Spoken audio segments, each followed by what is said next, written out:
कि महात्मा विदुर से धृतराष्ट्र ने पूछा कि वे कौन से लोग हैं जो उन्नति करना चाहते हैं लेकिन फिर भी उन्नति नहीं कर पाते हैं, उनकी क्या पहचान होती है। विदुर जी कहते हैं खड्दोषा पुरुषेणे हातव्याम भूतमिच्छता अतिनिद्रा तंद्रा भयम क्रोधम आलस्यम दीर्घ सूत्रता। 6 चीजें जिस व्यक्ति में होती हैं वो व्यक्ति योग्य होते हुए भी विकास नहीं कर पाता है। नंबर 1 अति निद्रा, जिसमें अति नींद लेने की आदत है। जितना टाइम मिल जाता उतना ही रजाई ओढ़े सोते रहते हैं। न पढ़ना है, न लिखना है, न घर का काम करना है।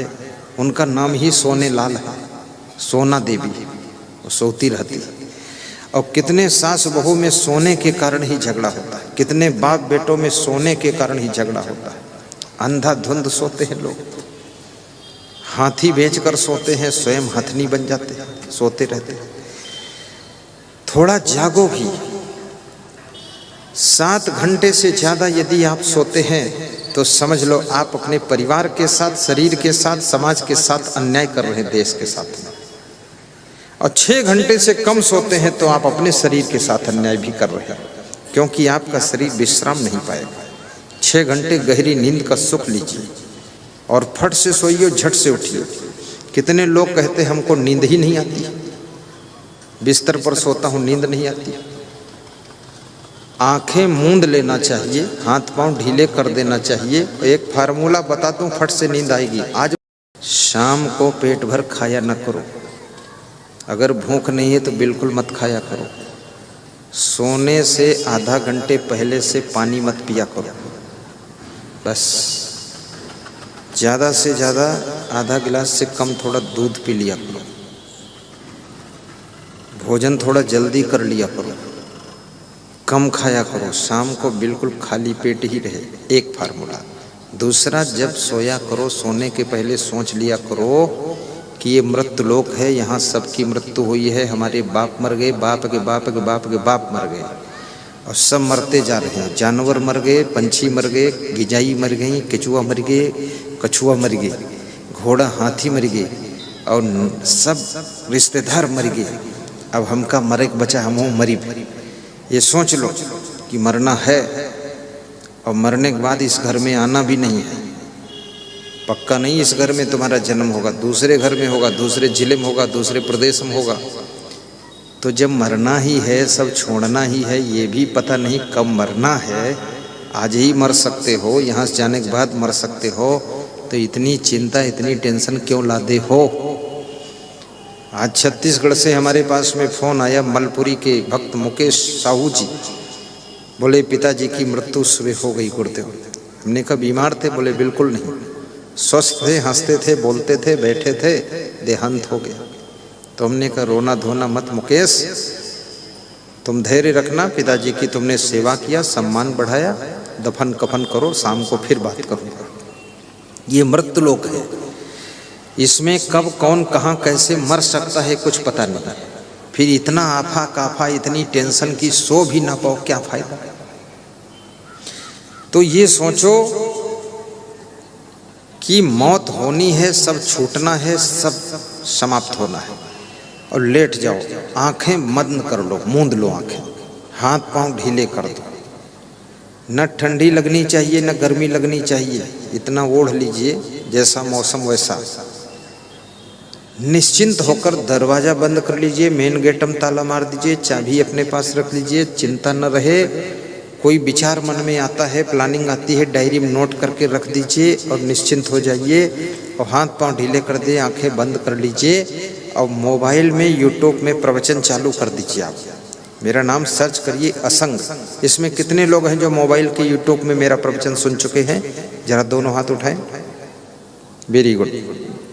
डॉक्टर JP वर्मा भी सुन रहे हैं, आप भी सुन रहे हैं, गौतम जी, बहुत बढ़िया। हाँ, सुनना चाहिए, इसमें कौन पैसा लगता है। उसे सब्सक्राइब भी कीजिए और शेयर भी कीजिए, प्रचार भी कीजिए। सब्सक्राइब से पैसे नहीं कटते हैं, सब्सक्राइब कर देने से फ़ायदा ये होता है कि वो प्रवचन आपके मोबाइल में सबसे फर्स्ट नंबर आ जाएगा, जो लोड किया जाएगा, प्रथम तुम देखोगे उसको। और साथ में ये भी याद रखिए, दूसरों को भी बताइए प्रवचन सुनो। टीवी में 9 बजे रात को आस्था भजन चैनल में सुनिए, 650 पर आस्था चैनल में सुनिए, दूसरों को भी सुनवाइए। फिर आप हाथ पांव ढीले कर दीजिए, प्रवचन बजने दीजिए, आपको नींद आ जाएगी, आप सो जाइए। ये सोने का बहुत सहज तरीका है। अगर पेट में ज्यादा भोजन है तो नींद नहीं आएगी आपको। आपका दिमाग ज्यादा सोचता है फालतू तो नींद नहीं आएगी आपको। घबराया मत करो, ये सब नाशवान संसार है, यहाँ पर सब नश्वर ही है, कुछ भी नहीं लेना देना ज्यादा है यहाँ। न जाने जिंदगी की किस गली में शाम हो जाए, इसलिए एक बार आपसे राम राम हो जाए। उलझन में मत रहा करो, चिंता में मत रहा करो, इससे बीमारियां बहुत आती हैं। न धन साथ जाएगा, न मकान साथ जाएगा, न गाड़ी लाड़ी बाड़ी साड़ी खेती बाड़ी, कुछ भी साथ जाने वाला नहीं है। ये पुत्र पुत्री बहू कोई साथ जाने वाले नहीं है। इनको जैसे रहना है वैसे रहने वाले हैं। इनको अच्छी बात बता दो, संस्कार दे दो, समझे तो ठीक, ना समझे तो राम राम। आप निश्चिंत रहना भी सीखो। अपनी भक्ति करो, अपना कल्याण करो, अपना सुधार करो। तो जिनको अति नींद आती है वह लोग उन्नति करना चाहते लेकिन उन्नति नहीं कर पाते। अति निद्रा तंद्रा, और जिनमें ऊँघने की आदत है, जहाँ बैठते हैं वहीं जमहाई लेते रहते, मुंह फैलाते रहते, ऊँघते बहुत है, आंखें बंद करके ऐसे करते रहते। ऐसे लोग भी उन्नति नहीं कर पाते। गाड़ी चलाते समय ऊँघ गए, एक्सीडेंट कर दिया, खुद मर गए, दूसरों को मार दिया, गाड़ी बर्बाद कर दिया। ऊँघ गए, दूसरे के ऊपर गाड़ी चढ़ा दिया। ऊँघते हैं, जो प्रवचन सुन रहे हैं समझे में नहीं आया। ऊँघते हैं, जो मीटिंग हो रही कोई सेटिंग समझ में नहीं आई। विधानसभा में सोते हैं यहाँ के नेता, संसद भवन में सोते हैं यहाँ के नेता, जागो भारत, जागो सांसद, वहाँ खर्राटे मारते हैं। घर में सोते नहीं, वहाँ सोने जाते हैं। जब संसद भवन में लोग सोएंगे, विधानसभा में लोग सोएंगे तो देश कितना सो जाएगा, ये सोचिए। जाग करके होश में डिसीजन लीजिए। तो तंद्रा जिसकी रहती है, ऊँघने की आदत, वो भी उन्नति नहीं कर पाता है। अति निद्रा तंद्रा भयम क्रोधम, जो डरपोक स्वभाव का है उसकी उन्नति रुक जाती है। वो हर काम में डरा रहता है, आगे बढ़ता ही नहीं। इसलिए निडर भी होना चाहिए। निडर होने का अर्थ नहीं कि अहंकार हो, निडरता अलग, निडरता हो लेकिन नम्रता के साथ हो। भयम क्रोधम, जो क्रोधी स्वभाव का है, जिसको गुस्सा बहुत आती है, उसकी उन्नति रुकती है। क्योंकि क्रोधी आदमी का साथ देने वाले लोग नहीं मिलते, धीरे धीरे उसका साथ छूटता चला जाता है। सहनशीलता होनी चाहिए, गुस्सा को कंट्रोल रखो। क्रोध भयानक राक्षस है। सन नियच्छति यो बेगम उत्थितम, क्रोधा हर्षयो सा श्रियो भाजनम राजन यश्च आपत्सु न मुह्यति। विदुर नीति में विदुर जी कहते हैं कि जो व्यक्ति क्रोध के वेग को, हर्ष के वेग को नियंत्रण कर लेता है वो राज्य और लक्ष्मी का अधिकारी बनता है, और जो क्रोध में आकर के कोई कदम उठाता है वो राज्य और लक्ष्मी से हाथ धो बैठता है। इसलिए कभी बेटे के ऊपर भी क्रोध आ जाए तो भी थोड़ा, सुबह क्रोध आए तो कहो कि शाम को बात करते हैं, थोड़ा टाल दीजिए। ये क्रोध बहुत बड़ा राक्षस है। क्रोधम आलस्यम, और जिनके पास में आलस्य है, पांचवा अवगुण है, वह उन्नति तो करना चाहते, प्लानिंग बहुत बनाते पर कर कुछ नहीं पाते। क्योंकि आलसी आदमी कभी एक कदम उठाता ही नहीं। इसलिए श्री राम शर्मा आचार्य ने कहा है कि आलस्य मनुष्य का सबसे निकटवर्ती शत्रु है। ये निकटवर्ती शत्रु है आलस्य। आप में गाड़ी चलाने का गुण है लेकिन आलस्य है, कैसे गाड़ी चला पाओगे? आपके अंदर सफाई करने का गुण है, आलसी हो कैसे सफाई करोगे?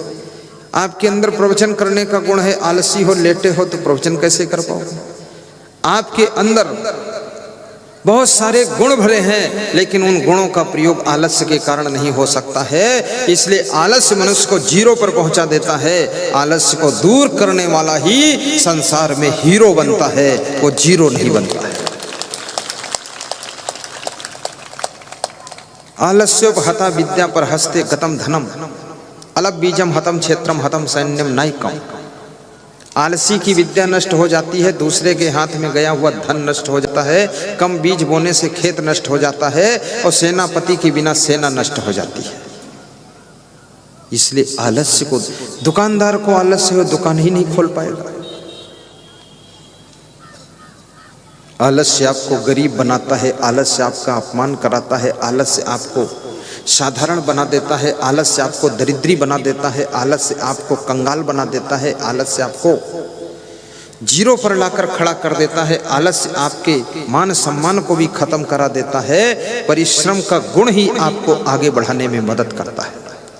एक कौवे को लागी प्यास, उड़कर गया घड़े के पास, देखा घड़े में थोड़ा पानी, देख हुई उसको हैरानी, बड़ी दूर से लाया कंकड़, लगा डालने एक एक कर, ज्यों-ज्यों कंकड़ पड़ता जाता त्यों-त्यों पानी चढ़ता जाता। जब पानी ऊपर तक आया, कौवा पीकर खो बघाया, मेहनत का फल है सुखदाई, पानी पीकर प्यास बुझाई। कौवा भी कंकड़ डालकर घड़े का पानी ऊपर ले आता है और पानी पीकर प्यास को बुझा लेता है। कौवा भी हमको सिखाता है, परिश्रम करने से ही मनुष्य को तृप्ति और संतुष्टि प्राप्त होती है।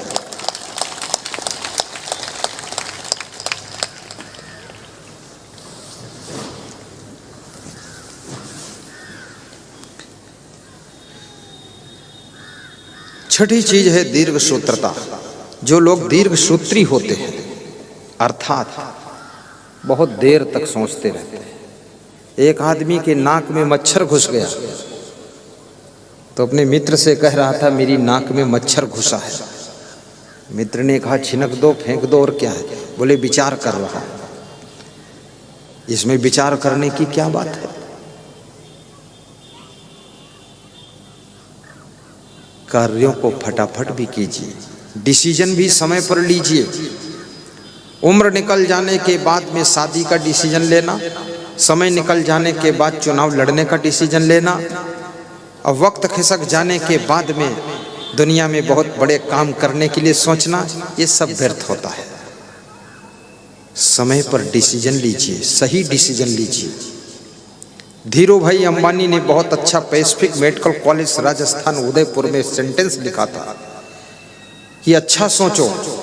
धीरू भाई अंबानी बहुत बुद्धिमान व्यक्ति था। किसी को किसी ने मना थोड़े किया है कि तुम धीरू भाई अंबानी ना बनो, रिलायंस तुम भी चला दो, ना रिलायंस चलाओ, पिलायंस चला दो, कुछ चलाओ ना, करो, क्यों नहीं करते हो? अब धीरू भाई अंबानी को लोग बोलते हैं कि अरे बड़ा चालाक था। चालाक तुमको कौन मना किया? तुम उससे बड़े चालाक बन जाओ। तुम यूपी में लगा दो फैक्ट्री, रिलायंस की, पिलायंस की, जिलायंस की। दिमाग है नहीं, करना चाहते नहीं हो, फालतू बात करते हो। टाटा बिड़ला को गाली बकते हो और स्वयं यहाँ कोदार संभाले बुद्धि नहीं। वह ले गए